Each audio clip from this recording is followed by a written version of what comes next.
Hello students, welcome back. तो बच्चों, आज के इस लेक्चर में हम लोग ये जानने की कोशिश करेंगे कि कैसे टायर और रोड के बीच का जो फ्रिक्शन है वो कार्स को सर्कुलर ट्रैक पे मूव करने में हेल्प करता है। जैसा कि हमें पता है कि किसी भी ऑब्जेक्ट को यूनिफॉर्म सर्कुलर मोशन करने के लिए हमें एक फोर्स की जरूरत पड़ती है जिसको बोलते हैं सेंट्रीपिटल फोर्स। और सेंट्रीपिटल फोर्स, कोई भी फोर्स, आपने अभी तक जितने फोर्सेस आपने पढ़े हैं, whether it is gravitational force, tension force, normal reaction force और फ्रिक्शन फोर्स, ठीक है, ये सारे के सारे फोर्सेस सेंट्रीपिटल फोर्स में कन्वर्ट हो सकते हैं। लेकिन इससे पहले हम ये जानने की कोशिश करते हैं कि आखिर ये सेंट्रीपिटल फोर्स क्या है, और अगर कोई सेंट्रीपिटल फोर्स जैसी चीज है, कोई ऐसा कोई कॉन्सेप्ट है, तो सेंट्रीपिटल एक्सेलरेशन भी जरूर होगा, क्योंकि force is equal to net force is equal to mass into acceleration. तो अगर complete force is called centripetal force, then will get an acceleration which is called centripetal acceleration. तो आइए देखते हैं कि सेंट्रीपिटल एक्सेलरेशन क्या होता है। जब कोई चीज, कोई ऑब्जेक्ट यूनिफॉर्म सर्कुलर मोशन कर रहा होता है तो सेंट्रीपिटल एक्सेलरेशन का एक्सप्रेशन क्या होता है, ठीक है। ये मान लेते हैं कि एक हमारे पास एक सर्कुलर ट्रैक है, ये हॉरिजॉन्टल सरफेस पे बना हुआ एक ट्रैक है जिसका रेडियस r है, ठीक है। तो इसका रेडियस हमने r ले लिया, ये ऑरिजिन मान लेते हैं, इसको सेंटर ऑफ द सर्कल को ऑरिजिन मान लिया। मान लो कि एक पार्टिकल अभी इस पॉइंट पे है ना, ये पॉइंट P पे है, और ये t इक्वल टू 0 पे, मतलब इवेंट यहां से स्टार्ट हुआ है ना। तो t इक्वल टू 0 पे एक पार्टिकल है जिसका मास है m, है ना, इसका मास है m, वो इस पॉइंट पे है। अब इसकी जो स्पीड है जिसे ये मूव कर रहा है वो v है, ठीक है ना। और इसकी स्पीड सर्कुलर ट्रैक पे है, तो इसकी स्पीड क्या होगी, टेंजेंशियल डायरेक्शन में होगी, है ना। तो ये हमारा क्या है, नॉर्मल है या रेडियस है। तो रेडियस के साथ ये हमेशा 90 डिग्री एंगल बनाएगा। सपोज यहां पे है तो इस रेडियस के साथ 90 डिग्री बना रहा है। अगर ऑब्जेक्ट यहां पे आ जाएगा तो ये रेडियस, इस रेडियस के साथ वो 90 डिग्री एंगल बनाएगा, यानी कि वो इस डायरेक्शन में होगा। तो हर मोमेंट पे उसका डायरेक्शन चेंज होगा, बट एक कंडीशन कभी चेंज नहीं होगी, क्या, कि वो रेडियस के साथ उस मोमेंट पे जो रेडियस ड्रॉ होगा, जो पोजीशन होगी पार्टिकल की उस मोमेंट पे, वहां से सेंटर को मिलाने वाली लाइन और वेलोसिटी के डायरेक्शन में हमेशा 90 डिग्री का एंगल होगा, ठीक है ना। तो ये हमेशा फिक्स रहेगा, ये तो कभी चेंज होने वाला नहीं है। बट आप ये देख रहे हो कि velocity keep changing all the time, her moment पे वेलोसिटी का डायरेक्शन चेंज हो रहा है। और बच्चों, यही रीजन है एक्सेलरेशन प्रोड्यूस होने के लिए। यूनिफॉर्म सर्कुलर मोशन, नाम में यूनिफॉर्म है बट यूनिफॉर्म सर्कुलर मोशन है, राइट। तो हम ऐसे नहीं कह सकते कि इसमें एक्सेलरेशन नहीं है। तो सर्कुलर मोशन के पॉइंट ऑफ व्यू से सर्कुलर एक्सेलरेशन नहीं है, जिसको हम बोल सकते हैं एंगुलर एक्सेलरेशन नहीं है, राइट। लेकिन लीनियर एक्सेलरेशन है इसके अंदर, ठीक है ना। तो वो कैसे, आपको समझ आ गया कि वेलोसिटी को चेंज करना मतलब या तो आप उसके मैग्नीट्यूड को चेंज कर रहे हो, या उसके डायरेक्शन को चेंज कर रहे हो, या दोनों को चेंज कर रहे हो। और यहां पे क्या सिचुएशन है कि स्पीड कभी चेंज नहीं हो रही है, स्पीड थ्रू आउट सेम रह रही है, राइट। अब चेंज क्या कर रहे हैं हम लोग, चेंज कर रहे हो इसका direction. Direction change means velocity change, और velocity change means with the time, अगर हम टाइम के साथ वेलोसिटी में चेंज लाएं तो वो एक्सेलरेशन प्रोड्यूस करेगा। और एक्सेलरेशन प्रोड्यूस कराने के लिए वी नीड अ फोर्स। यहीं से बच्चों सेंट्रीपिटल फोर्स का कॉन्सेप्ट आता है, या हम ये कह सकते हैं कि यूनिफॉर्म सर्कुलर मोशन कराने के लिए we need a force which is called centripetal force, ठीक है ना। तो वेलोसिटी में चेंज आने की वजह से एक्सेलरेशन प्रोड्यूस होता है, और उस एक्सेलरेशन को प्रोड्यूस करने के लिए हमें फोर्स की जरूरत है, ठीक है बच्चों। चलिए मान लेते हैं कि ये जो पार्टिकल इस मोमेंट पे t इक्वल टू 0 पे यहां पे है, वो इनिशियली थीटा एंगल बना रहा है, राइट। अब ये पार्टिकल थोड़ी देर में, स्मॉल टाइम dt में, ये यहां से यहां आ जाएगा, थोड़ा आगे चला जाएगा। तो उस केस में ये क्या करेगा बच्चों, ये कुछ एंगल, थोड़ा एंगल और मूव करेगा, है ना, let's say D theta, right. तो वो अब पार्टिकल यहां आ जाएगा और टाइम क्या हो जाएगा, जब इस मोमेंट पे इस पोजीशन पे आएगा तो इसकी जो उसका टाइम होगा, टाइम भी कुछ होगा पहले से, पहले 0 था, अब टाइम dt हो जाएगा, ठीक है, ओके। सबसे पहले देखते हैं कि इसके पोजीशन को हम लोग कैसे वेक्टरली रिप्रेजेंट करेंगे। तो देखो बच्चों, ये जो डिस्टेंस है सेंटर टू इस पॉइंट का वो है r, जो कि रेडियस ऑफ द पाथ है। क्या मैं इस r को, इस डिस्टेंस को, या हम ऐसे कहते हैं कि इस पॉइंट को O एंड P क्या है, एक पोजीशन है, अगर इस ओरिजिन के रिस्पेक्ट में देखें तो पोजीशन वेक्टर कह सकते हैं। तो इस पोजीशन वेक्टर का जो डायरेक्शन है O टू P है, OP क्या है, पोजीशन। तो मैं लिख सकता हूं कि OP vector is the position vector of the particle, ये पार्टिकल की पोजीशन वेक्टर है, ठीक है। हम लोग इस वेक्टर को बोलते हैं रेडियली आउटवर्ड, ठीक है ना। ओपी वेक्टर क्या है, रेडियली आउटवर्ड, क्योंकि ये अलोंग द रेडियस है और आउटवर्ड डायरेक्शन में है, मतलब इधर से बाहर की तरफ जा रहा है, इसलिए इसको क्या बोलेंगे, आउटवर्ड। और अलोंग द रेडियस है इसलिए रेडियल। अब इन दोनों को कंबाइन करेंगे तो क्या बनेगा, रेडियली आउटवर्ड। तो एक डायरेक्शन जैसे x के अलोंग, y के अलोंग, एक तो हम लोग इस तरह से रिप्रेजेंट करते हैं डायरेक्शन को, एक हम लोग रेडियली इनवर्ड और रेडियली आउटवर्ड, दो डायरेक्शन आप लोग और ऐड कर लो। मतलब कभी भी हमें बताना हो डायरेक्शन तो हम लोग सर्कुलर मोशन में जनरली जहां भी रोटेशन होता है या सर्कुलर मोशन होता है तो वहां पे हम लोग एक radially inward and outward direction को भी यूज करते हैं ये बताने में कि क्या डायरेक्शन है, ठीक है। तो OP is position vector of the particle which is called radially outwards, ठीक है ना। और इसी तरह से क्या होगा, एक रेडियली इनवर्ड्स होंगे। वो कैसे, जब वो बाहर से अंदर की तरफ, सेंटर की तरफ लग रहा होगा तो उसे बोलेंगे रेडियली इनवर्ड डायरेक्शन, ठीक है बच्चों। तो इस OP वेक्टर को हम लोग कैसे लिख सकते हैं बच्चों, तो OP vector can be written as, जिसको हम लोग सिंपली R वेक्टर भी बोल सकते हैं, है ना। तो R वेक्टर इज R, यहां से अगर मैं परपेंडिकुलर डालूं तो एक कंपोनेंट ये हो गया और एक कंपोनेंट ये हो गया, ठीक है ना।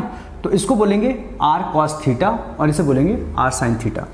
तो R cos थीटा, ठीक है, इसका जो डायरेक्शन होगा x एक्सिस के अलॉन्ग होगा इसलिए i कैप, और दूसरा जो कंपोनेंट है ऊपर की तरफ है अलॉन्ग पॉजिटिव y एक्सिस तो इसे बोलेंगे R sin theta j cap. तो R cos theta and R sin theta इसकी पोजीशन वेक्टर है, ठीक है। अब अगर ये इसकी पोजीशन वेक्टर है तो पोजीशन को डिफरेंशिएट करके हमें क्या मिलता है बच्चों, हमें मिलता है वेलोसिटी। तो मैं इसे डिफरेंशिएट करता हूं, तो dr, दिस इज r, तो dr by dt instantaneous velocity निकाल रहा हूं मैं, इक्वल टू r तो कांस्टेंट है, r कांस्टेंट ले लिया, cos theta is minus sine of theta and theta is also keep changing with the time, तो मैं थीटा को भी डिफरेंशिएट करूंगा into D theta by D T, ठीक है, एंड आई कैप। सिमिलरली जब मैं r sin थीटा को डिफरेंशिएट करूंगा तो will get r sin theta का derivative cos of theta, right, and theta का differentiation d theta by D T J cap. अब बच्चों यहां पे हमें एक टर्म दिख रहा है d theta by D T. What is d theta by D T? d theta is the angular displacement, isn't it? यहां t इक्वल टू 0 से लेके dt तक में क्या हुआ, एंगुलर डिस्प्लेसमेंट हुआ। तो angular displacement in dt time, तो angular displacement in dt time, तो डिस्प्लेसमेंट अपॉन टाइम क्या होता है, वेलोसिटी। लेकिन डिस्प्लेसमेंट हमारा एंगुलर है तो इस वेलोसिटी को क्या बोलेंगे, एंगुलर वेलोसिटी, राइट। तो ये D theta by D T is omega. Angular velocity को कैसे दिखाते हैं, ओमेगा से। तो omega is D theta by D T, ये बाई डेफिनेशन हो गया, ठीक है ना।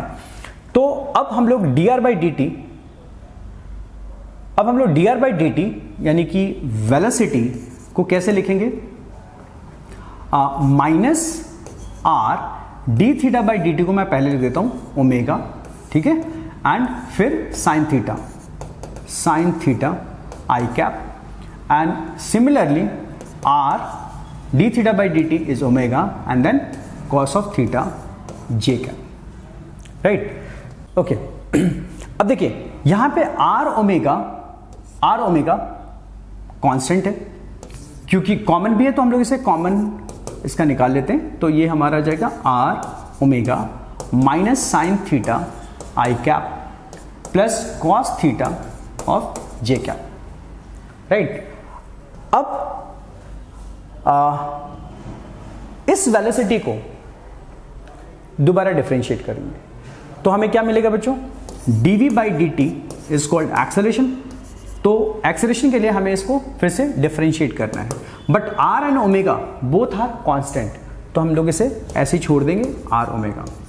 अब माइनस साइन थीटा को डिफरेंशिएट करेंगे तो minus sine theta is cos theta now and D theta by D T I cap, and cos theta का derivative minus sine theta D theta by D T, ये जे cap होगा, ठीक है।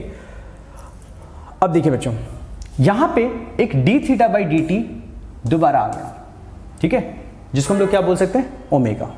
तो इसे दोबारा लिख देता हूं, डीवी बाई डी टी को एक्सेलरेशन वेक्टर लिख दिया, and R omega minus D theta by D T is omega times cos theta I cap minus D theta by D T is again omega sine theta J cap, ठीक है। अब मैं इसमें minus omega and minus omega बाहर निकाल लेता हूं, तो ये क्या हो जाएगा, माइनस को रहने देते हैं, सिर्फ ओमेगा बाहर निकाल देते हैं। तो ये हो जाएगा हमारा, ये हो जाएगा R omega square minus cos theta I cap minus sine theta J cap, ठीक है बच्चों। ये आ गया हमारा acceleration. Now just look at this part of the equation, इस पार्ट को देखिए, इस हिस्से को देखिए, ये क्या है। अगर मैं इसमें r मल्टीप्लाई कर दूं, ओमेगा स्क्वायर को यहीं छोड़ूं, r मल्टीप्लाई कर दूं, तो minus r cos of theta I cap minus r sign theta J cap. अगर आप इसे देखें तो ये हमारा पोजीशन वेक्टर से बिल्कुल मैच करता है, बस एक डिफरेंस है कि इसमें सारे साइन पॉजिटिव हैं, positive r cos theta I cap, positive r sin theta J cap. लेकिन यहां पे क्या आ रहा है हमारा, यहां पे आ रहा है minus r cos theta minus r sin theta. अगर मैं इस माइनस को बाहर निकालूं, माइनस ओमेगा स्क्वायर, तब हमारा आ जाएगा ये r cos theta I cap plus r sin theta J cap. और बच्चों इसको बोलते हैं हम लोग पोजीशन वेक्टर, है ना, r वेक्टर, ठीक है बच्चों। तो इस तरह से हमें acceleration equal to minus omega square r cos theta I cap plus r sin theta J cap मिल गया। और ये हमारा ये जो पार्ट है वो हमारे लिए क्या है, r वेक्टर, पोजीशन वेक्टर। तो एक्सेलरेशन इक्वल टू क्या आ गया हमारे पास, minus omega square times r vector. अगर आप इस नेगेटिव साइन को माइनस r, मतलब r के साथ आप लिख दो तो ये बन जाएगा माइनस r का। और मैंने अभी आपको क्या बताया था कि r vector is called radially outward vector, radial vector, right. तो ये बाहर की तरफ रिप्रेजेंट कर रहा था, मतलब इसका मतलब ये है कि ये r vector is from centre of the path to the outward direction में है। लेकिन अगर उसे नेगेटिव लगा दे, किसी भी वेक्टर में नेगेटिव साइन अगर मल्टीप्लाई कर दे तो उस वेक्टर का साइन डायरेक्शन जो होता है रिवर्स हो जाता है। तो अगर रेडियली आउटवर्ड डायरेक्शन ये है तो नेगेटिव करने पे ये रिवर्स हो जाएगा। इसका मतलब this direction is radially inwards, है ना। तो ये इनवर्ड डायरेक्शन हो गया। इसका मतलब ये हुआ कि एक्सेलरेशन जो है, this acceleration which is called radial acceleration, और बच्चों इसी रेडियल एक्सेलरेशन को हम लोग बोलते हैं सेंटीपिटल एक्सेलरेशन। तो सेंटीपिटल एक्सेलरेशन का दूसरा नाम रेडियली इनवर्ड एक्सेलरेशन है। Radial acceleration which is in inward direction, ठीक है ना, यानी कि टुवर्ड्स द सेंटर। तो this acceleration is always towards the centre of the path. तो हम अगर इसका मैग्नीट्यूड निकालना चाहें, है ना, ये तो हमारा हो गया, लिख सकते हैं minus omega square R vector. अगर मैं इसका मैग्नीट्यूड निकालूं तो इसे हमें दोनों तरफ, अगर इसका मैग्नीट्यूड के लिए मॉडुलस लगा दें तो ये इस तरह से हो जाएगा, और ये मैग्नीट्यूड ऑफ सेंट्रीपिटल एक्सेलरेशन या radial acceleration will become omega square and minus R vector का मैग्नीट्यूड। और आर वेक्टर का मैग्नीट्यूड क्या होगा बच्चों? इसका मैग्नीट्यूड क्या होगा? आर कॉस थीटा का स्क्वायर, है ना। अगर मैं इसका मैग्नीट्यूड निकालूं, R cos theta I cap plus R sine theta J cap, अगर आप इसका मैग्नीट्यूड निकालोगे तो क्या होगा? आई कैप का कोफिशिएंट का square that is R square cos square theta, and J cap के कोफिशिएंट का square R square sine square theta under root, ठीक है। तो आर स्क्वायर कॉमन लिया, आर बाहर आ गया, और अंदर क्या रह गया बच्चों? Cos square theta plus sine square theta, जिसकी वैल्यू क्या होती है? 1। तो ये क्या हो गया? 1 टाइम आर, यानी कि आर। जो पोजीशन वेक्टर होता है, जो रेडियल वेक्टर है, रेडियली इनवर्ड डायरेक्शन में जो वेक्टर है, इसका जो मैग्नीट्यूड है वो है आर। तो ये जो हमारा एक्सेलरेशन है a becomes omega square times R, ठीक है ना। तो इसका जो मैग्नीट्यूड है वो है ओमेगा स्क्वायर आर। बच्चों इसी को बोलते हैं सेंटीपिटल एक्सेलरेशन। तो हमारे पास सेंटीपिटल एक्सेलरेशन का एक्सप्रेशन आ गया ओमेगा स्क्वायर आर, बट इसका direction towards the centre, right. अब अगर हम चाहें तो इसे वी लीनियर स्पीड के टर्म में भी लिख सकते हैं। अब देखिए लीनियर स्पीड का भी हमारे पास एक रिलेशन यहां पे आया है। ये देखिए, ये हमारा क्या है? लीनियर स्पीड है। v को अगर इनका मॉडुलस लें, इस पोजीशन पे आके हम लोग इनका दोनों तरफ मॉडुलस लगा दें, यानी कि इसका मैग्नीट्यूड निकालें, तो क्या आएगा? v वेक्टर का magnitude is equals to i के कोफिशिएंट का स्क्वायर, है ना, i कैप के कोफिशिएंट का square that is r square omega square sine square theta, r square omega square sine square theta, plus j cap के coefficient का square, यानी कि r square omega square sine square theta under root, ठीक है।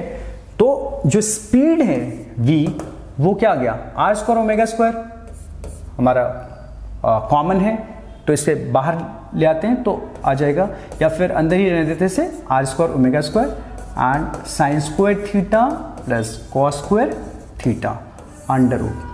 अब देखिए R square omega square तो R omega हो गया, sine square theta plus cos square theta 1, तो ये 1 हो गया, यानी कि v जो लीनियर स्पीड है वो होता है r टाइम्स ओमेगा या ओमेगा इंटू आर, अगर हम मैग्नीट्यूड की बात करें तो, ठीक है।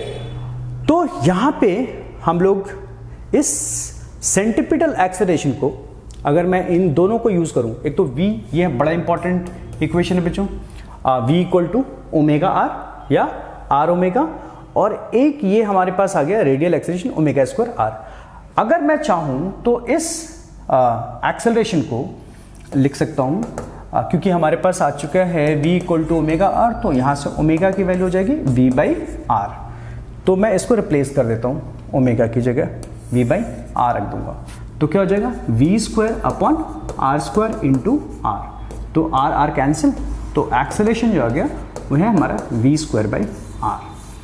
तो बच्चों इस तरह से हमने क्या देखा कि जो सेंट्रीपिटल एक्सेलरेशन है वो दोनों टाइम में लिख सकते हैं, इन टर्म्स ऑफ ओमेगा, अगर आपको एंगुलर स्पीड पता हो तो आप ओमेगा के टर्म में लिख सकते हैं ओमेगा स्क्वायर आर, राइट ये। और अगर आपको लीनियर स्पीड पता हो तो आप लिख सकते हो v स्क्वायर बाई आर। तो लीनियर स्पीड अगर फिक्स है तो acceleration is inversely proportional to are.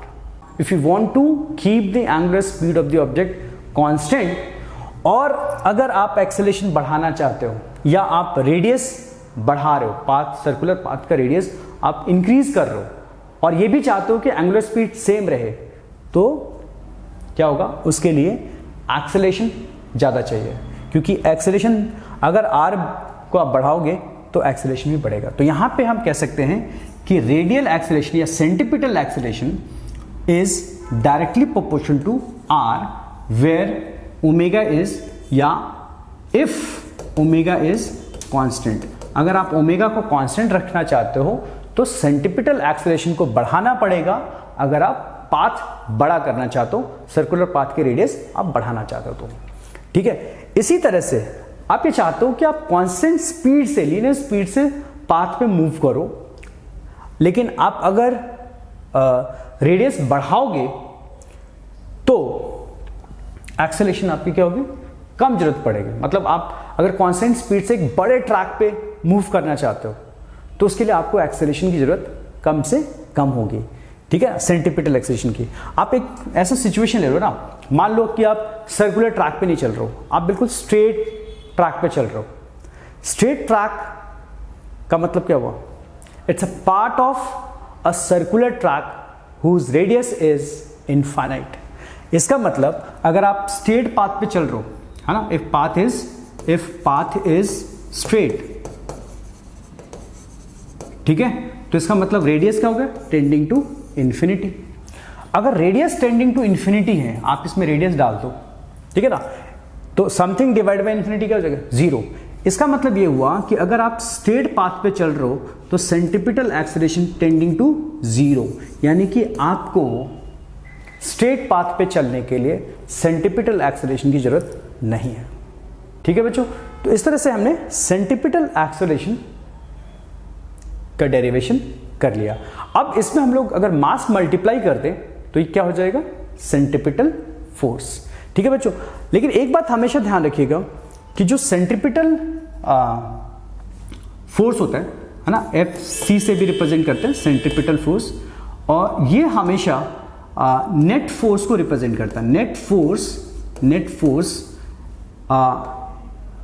Towards the centre, है ना, towards the centre of the circular path. Circular path के सेंटर की तरफ जो भी नेट फोर्स होगा या किसी फोर्स का कंपोनेंट होगा उसको हम लोग क्या बोलते हैं, सेंट्रीपिटल फोर्स। और हमेशा देखिए सेंट्रीपिटल फोर्स, कोई भी फोर्स सेंट्रीपिटल फोर्स हो सकता है, ठीक है ना, कोई सेंट्रीपिटल फोर्स कोई स्पेसिफिक फोर्स नहीं है।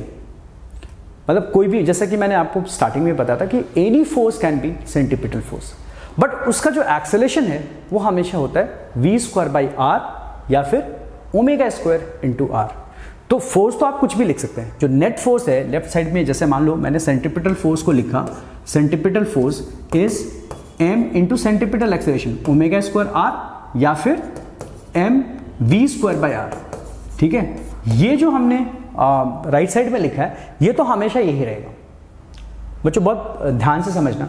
राइट साइड में तो हमेशा हम यही लिखेंगे m into v square by r, लेकिन लेफ्ट साइड में ये जो नेट फोर्स कुछ भी हो सकता है, एनी फोर्स और कंपोनेंट ऑफ फोर्स और फोर्सेस टुवर्ड्स द सेंटर। तो this is the sum of all forces towards the centre, ठीक है।